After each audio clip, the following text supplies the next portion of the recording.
When I first dropped out of college, there was like 150 days where I didn't have work, I had no responsibility, and I spent that entire time learning, reading, trying to build little businesses, try different things, and fully optimising my life.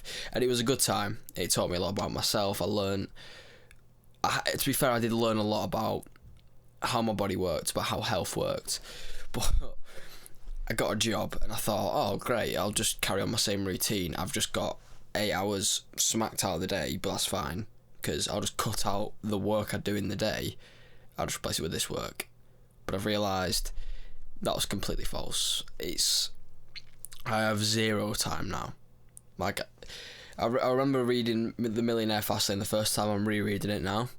And when I heard about time and money and time being this really valuable asset, I was like, well, it is, but I had 24 hours a day to myself. It's like I'd go to bed at whatever time, wake up at 6, go to the gym, and then I've got a full day. It's like I'd be like, okay, I'm going to do 2 hours of reading. I'm going to do some meditation later. Ooh, I'm feeling a bit stressed. Let's do some meditation. Let's do some press-ups. I might go to the gym again. You know, I had so much freedom.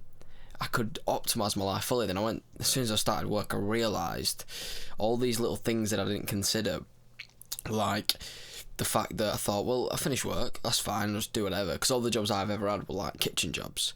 And they were tiring, but you weren't really using your brain that much. So if you finish the job, you're a bit tired, but you can still come home and do stuff. But now I work at a digital marketing agency, so I'm doing all the stuff I would have been doing at home, building websites, graphics, video, all that. But I'm using my brain all day, so I come home and I'm like, right, let's build a website, let's make some videos, whatever. And I'm like,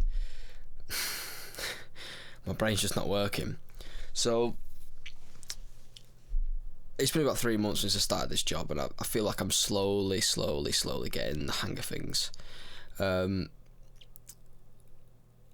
of the big kickers has been fitness. I've been obsessed with the gym since September 2022. That's when I first properly started, and I've been consistently going. As soon as I dropped out of college, I started my second year of college, I was like, fuck this. And I wrote it down, 123. I don't know the exact number of days, but it's around 123 to about 126, around that sort of ballpark of days where I went to the gym every single day, meditated every single morning, did my Wim Hof breathing every single morning. I got so much reading. I did so many focused learning sessions on sleep, on diet, on circadian rhythm, all these self-improvement things, which was very good, but it gave me a false perception of how my life was going to go. I thought, well, all I need to do is just slot different. I've got all this time in the day to do work. I can just slot things in, and I realised, no, that's not how it works. As soon as I've got this job, I realise, well, it's not just 9 till 5. I wake up at 6, I do my morning routine. Now, because I have to pack my bag, check emails for myself, my own emails, check work things, see if anything's come up on my messages. Make sure my to-do list, anything I've got on my to-do list was checked off yesterday, and I can check things off for the day. I can write things down, I have ideas, and I blink, I make my lunch for the day, and I blink, and it's like, oh shit, I need yourself to work. So it's not really 9 till 5. My work starts about 7. As soon as the morning routine's done, that's when my brain's kicked into work mode then, which is fine. I'm used to, for the last 6 months, going from waking up and then my brain's on until I go to sleep. That's fine, I'm not bothered, but it's not stuff that I want to be doing. It's for my job. So, and then I finish at 5, but I don't finish at 5. That's when my pay stops. But sometimes we'll go over, sometimes we'll finish early. I've got to travel home, got to get my tea. I want to be a nice tea, so I've got Tesco or whatever, get some good food in. Got to cook, and got to eat it.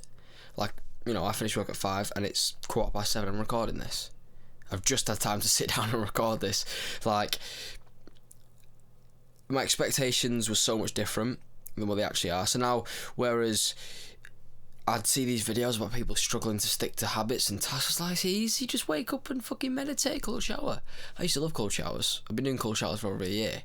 Every single cold shower since I started this job has been a fucking drag. It doesn't matter how many mental models I try to come up with. And, this morning, to be fair, I had a step forward. I stopped the warm thing where you do 2 minutes warm, 2 minutes cold. I just cut that off. And it was an improvement. I did like it a bit more because it was more of a rush and a shock, but it's still a challenge. It never was. It was just like, just getting in the cold shower. Now, could be, to be fair, something to do with the fact that it's winter. It's dark. when it's dark, you're a bit more tired, which I think is a big kicker. To be fair, I think I leave my house to go to work when it is dark, and I come home and it's still dark. And in my office, we turn all the lights off and have like LEDs and like studio lights on, so I don't really get much sunlight, to be fair, which isn't good. But yeah, all these things have annoyed me for the last few months. Diet's so difficult now. It's like I just feel there'll be days where I'm not hungry at all and it's fine, but there'll be days where I'm absolutely starving, even though I'm eating the same stuff, because maybe I went to the gym the night before and it's messed up my metabolism, whereas normally I go to the gym every day, so my body could get used to it, but because the gym's either Monday or Tuesday and then Friday, Saturday, Sunday, it just messes everything up. And when I did my annual planning, I've got it all written up there. For my health goal, my North Star health goal was to start jiu-jitsu. I did a taster session at a place quite a while ago. I've seen people like James Smith talk about it. It's something I really wanted to try. And I set the goal. I was like, I'm going to start jiu-jitsu and I'm just going to be consistent at it. It's a way to double down on my fitness goals, a way to double down on things. It's an extrinsic motivator as well. The gym, there is literally, you've got all the power in your hands. There is no burden. I know people in the gym that I sometimes need to just go and meet and speak to for certain things, so there's that, but that's not guaranteed. I can literally sit here and decide not to go. Now, it's very rare that I do, unless I'm like recently been really ill, so I didn't go then, and that was more just because I didn't want to ruin my chances of going to the gym for the next month. But there's still times where you're late, you've got a lot of things on, and then it turns to about 7-8 o'clock and you can't really get to the gym, and you go, oh, whatever. But with jiu-jitsu, because you're paying more money, there's more going on. It's not just lifting weights. There's this extrinsic motivator to keep me going. And not even just that, I mean, I'm pretty disciplined with stuff I can't give a shit about. I really, really love watching jiu-jitsu. I did a taster session a while ago and I really enjoyed it. But I think the lesson that I've learned, this is a bit of I've been all over with topics for this, but the lesson, I think, is that when you're stressed, when things are really unoptimal, that's the time to double down and really, really push and challenge yourself. Not when things are good. Don't wait for things are good, as Konstantin Kisin says. Don't wait for things to be optimal. I think this was Douglas Murray. Don't wait for things to be optimal, because they never will be optimal, and they won't. You'll realise this, as Alex Hormozi also says. You've already achieved goals that you set for yourself that you said would make you feel happy. Just think about it. There are things where you said, oh, well, I'm going to buy this, or I'm going to go and, oh, well, this is going to happen next week, and that's when I'll do it, or Monday I'll start the gym. You set that goal to make you happy. And whether you did it or you didn't, the end result, after you've actually done it or not done it, is the same. You've just done, a week later, you don't feel any different, whether you did it or you didn't. So, it's a thing I've been working on, is not tying, I've not come up with a good meme for this, but not tying goals to events and just setting the goal and just trying to do it. You'd say, oh, well, this is happening on Monday, so then I've got this goal to get to do this thing by Monday or on Monday because this is happening. Well, if that thing doesn't happen, it's not going to work. And also because in that sense, that extrinsic motivator, I don't think it's very good. Now, things like jiu-jitsu, it's the social pressure. If you say you're going to go and you meet everyone and then you don't go for a week and you're new, mentally speaking, that social sort of, even though deep down I can sort of look and go, they probably don't give a shit about me. They really don't give a shit about me. But in my head, I'm going to be like, oh, they're going to think I'm a fucking weapon. They're going to think I'm a loser. Who the fuck am I? So I think you can tie goals to certain events sometimes, but generally as a rule of thumb, simply tying goals to intrinsic things rather than outside things is much more productive. But the lesson overall, like I said, is when you feel stressed, when you're in a rut or you feel like things are just piling up, work, whether you're at school, whatever, and you think it's getting worse, and you let the gym go a bit and you let your meditation go because you've got so much time, that's fine, that's going to happen. If you don't expect that to happen, if you don't prepare that there'll be a day, if not days, weeks, months, where you won't be able to go to the gym. Unless you have a gym at home. Now, you can do press-ups and stuff, obviously. But there'll be days where you can't go to the gym. There'll be days where you can't meditate because you forget, you're tired, whatever. There's got to be them days. Them are the points when you're in that period to double down. So like now, in a logical perspective, starting jiu-jitsu, when I've got all this work, I've got all these plans, I've got all these things I need to be doing, why would I take time out my week, which is already, I've lost like 95% of my time in the week to do things.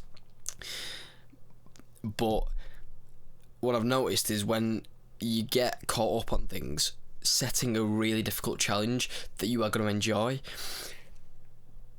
There was a mailing list by Mark Manson who wrote the sort of like I'm Not Giving a Fuck, and in it he had a list of journaling prompts, and it was about failing, and one of the prompts was, what do you enjoy failing at? And I think I need to do that tonight. Actually, I'm going to try and journal about that. But I think it's a good thing, a good framework to think from. And then once you work out the things that you do, like for example at the gym, I think that's the easiest thing. I know I talk about the gym a lot, but it's the easiest example. Like, you go to failure, that's the point at the gym. You enjoy that feeling of being at your limit. You got to find the other things that you find like that and double down on them. I enjoy fitness and physical challenge, mental challenge. I mean, mental challenge is natural in life, and I don't really seek to specifically challenge myself mentally that much, which I probably should do. But jiu-jitsu is both. It's a physical and mental challenge, and by specifically adding that into my routine as part of my life, in a position where I am stressed, I'm constantly trying to optimise time, thinking, alright, well, I'll just not do that. I should be doing it, but I can't do it, and this is more important. I'll just do this and just focus on this. But like I said, what I've noticed is when you're in those points, having an external thing that you enjoy but is very challenging actually makes not only the quality of life much better, productivity's so much better, because your mind's freer, you feel stronger, you've used your brain for something else. So when you come to this thing that's pissing you off, getting boring and long, there's been a differentiation. So your brain's not just been thinking about that one thing, it's had to think a lot in depth, flow state on this one thing. So then the difficult thing that's been really pissing you off the last few months just seems a bit easier. It also helps with the story that you tell yourself, is what I wrote down, and how you see yourself and your self-worth. There'll be weeks where maybe you failed, fap streak, or whatever, you've not done the work you said you were going to do, you've not read the book, you've not done something, or a chain of habits, and you really feel useless. Or if you've still got that thing that you still challenge yourself, that highlight, that specific task or habit or sport or gym or something that is really challenging, at the end of the week you can go, yeah, well, I got fuck all done, but I still did that one thing. So the lesson is, find the thing that you enjoy failing at and double down on it and really, really push at it. That's about it.